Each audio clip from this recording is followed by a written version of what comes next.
নমস্কার বন্ধুরা, সবাই কেমন আছেন? আমার রান্নাঘর ব্লগে সবাইকে স্বাগত।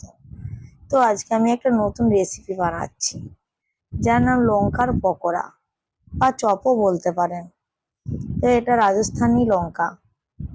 তো চলুন আপনাদেরকে আমি এই রাজস্থানি লঙ্কাটা কিভাবে বানাতে হয় আপনাদেরকে দেখাই। খুব সহজেই হয়ে যাবে, খুব কম সময়ের মধ্যে। তো চলুন আপনাদেরকে দেখাই। তো প্রথমে আমি লঙ্কাগুলো নিয়ে নিয়েছি, জলে ধুয়ে নিয়ে নিয়েছি,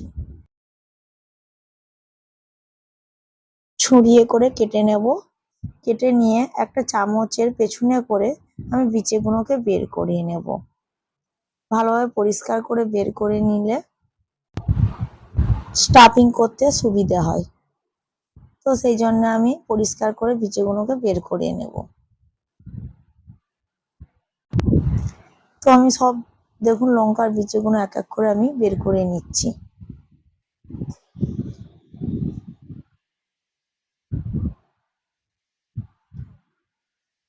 রেখে দিয়েছি। এবারে সরিয়ে রেখে দিয়ে আমি একটা কড়া নিয়েছি। কড়াটা গরম হয়ে গিয়েছে। তো এবারে আমি 2 চামচের মতো তেল দেব। তেলটা হয়ে গেলে, গরম হয়ে গেলে আমি গোটা জিরে দেবো 1 চামচ,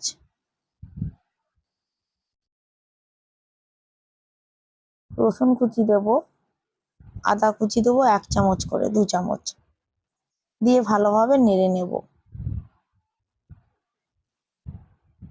হালকা ভাজা ভাজা হয়ে আসলে আমি কুচনো পেঁয়াজগুলো দিয়ে দেব।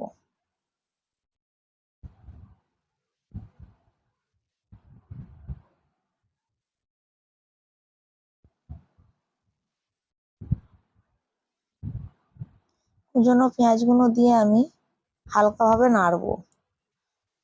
খুব ভালোভাবে পেঁয়াজগুলোকে ভাজবো না, হালকাভাবে নেড়ে নেব। নেড়ে নিয়ে এতে হলুদ গুঁড়ো দেবো 1 চামচ, লাল লঙ্কার গুঁড়ো দেবো 1 চামচ। ঝাল লঙ্কা গুঁড়োটা দিচ্ছি না, যেহেতু কাঁচা লঙ্কা চিলি ফ্লেক্স দেবো, সেই জন্য আমি লাল লঙ্কার গুঁড়োটাই দিলাম।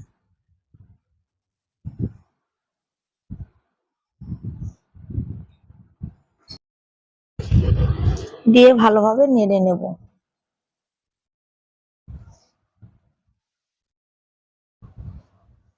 ভালোভাবে নেড়ে নিয়ে সেদ্ধ করে রাখা আলুটা দিয়ে দেবো। 2 থেকে 3টে আমি আলু নিয়েছিলাম, কুকারে সিটি দিয়ে দিয়েছি 3-4টে সিটি দিয়ে ম্যাশ করে নিয়েছি। ম্যাশ করে আমি আলুটা দিয়ে দিচ্ছি।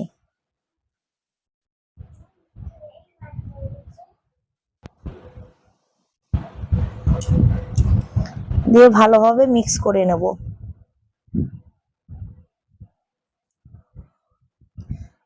যাতে এর মধ্যে কোনো গায়ে না কিছু জড়িয়ে যায়। তো আমি এতে 1 চামচ কাঁচা লঙ্কাও দিচ্ছি। 1 চামচ দিলাম কাঁচা লঙ্কা, আপনাদের স্বাদ মতো অনুযায়ী দিবেন।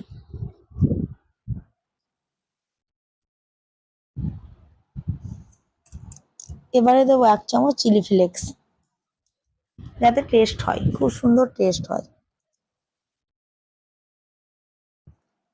আর দেবো একটা ভাজা মশলা, যেটা আমি মৌরি, ধনে, গোটা গরম মশলা এসব দিয়ে আমি একটা শুকনো লঙ্কা দিয়ে আমি একটা মশলা শুকনো খোলায় ভেজে নিয়ে মশলা বানিয়েছিলাম, সেটা 1 চামচ দিয়েছি। আর দিয়েছি 1 চামচ গোলমরিচ আর স্বাদ মতো লবণ দিয়ে ভালোভাবে মিক্স করে নিয়েছি। ভালোভাবে মেশানো হয়ে গেলে আমি এটাকে নামিয়ে নেব। নামিয়ে নিয়ে ঠান্ডা করতে দেব। দেখুন ভালোভাবে নাড়া হয়ে গিয়েছে আমার, এটা আলুর পুরটা রেডি হয়ে গেছে। দিয়ে আমি এবার একটা ব্যাটার বানাবো। তো একটা জায়গা নিয়েছি, তাতে 1 কাপ ময়দা নিচ্ছি, 2 চামচ চালের গুঁড়ো নিচ্ছি,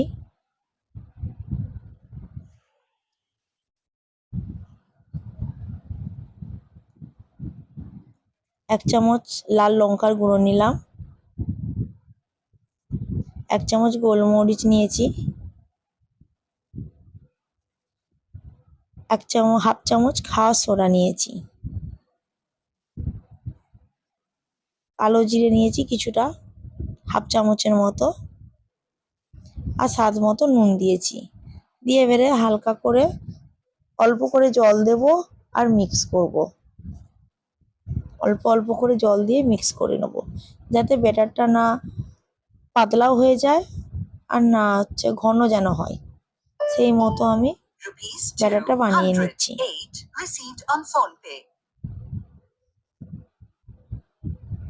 দেখুন ভালোভাবে আমার মিক্স হয়ে গেছে। ব্যাটারটাকে একটু ফেটিয়ে নেব,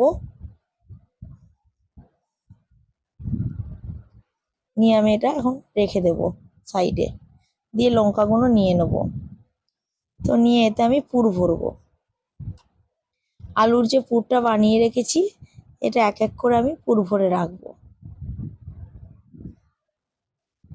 সবগুলোই পুর ভরে নেব, নিয়ে আমি ব্যাটারে এটা ফ্রাই করব।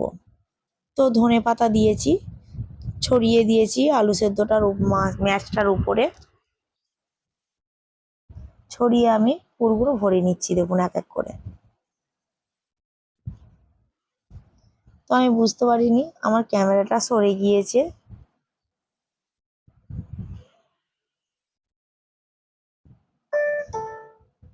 তো দেখুন পরেরগুলো আমি দেখিয়ে দিচ্ছি আপনাদেরকে কিভাবে পুর ভরবো।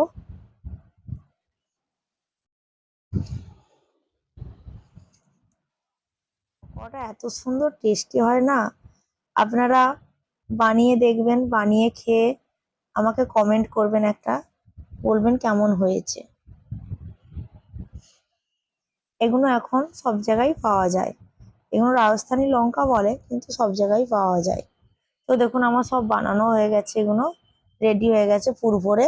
তো আমি একটা কড়া নিয়ে নিয়েছি,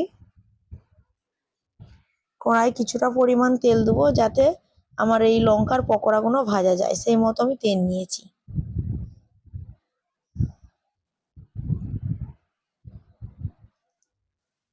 তো দেখুন তেলটা আমার গরম হয়ে গিয়েছে, আমি এবার এক এক করে ব্যাটারে ডুবিয়ে আমি লঙ্কাগুলো তেলে দিয়ে দিচ্ছি, দিয়ে ভালোভাবে ফ্রাই করে নেব।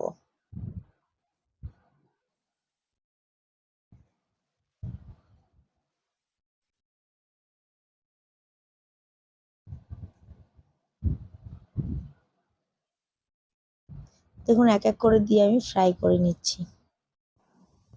তো দেখুন এবার আমি ভালোভাবে ফ্রাই করে নিচ্ছি, লাল লাল করে ফ্রাই করে নিচ্ছি।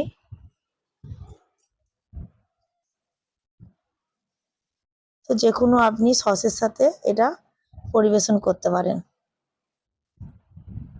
Tata, bye bye.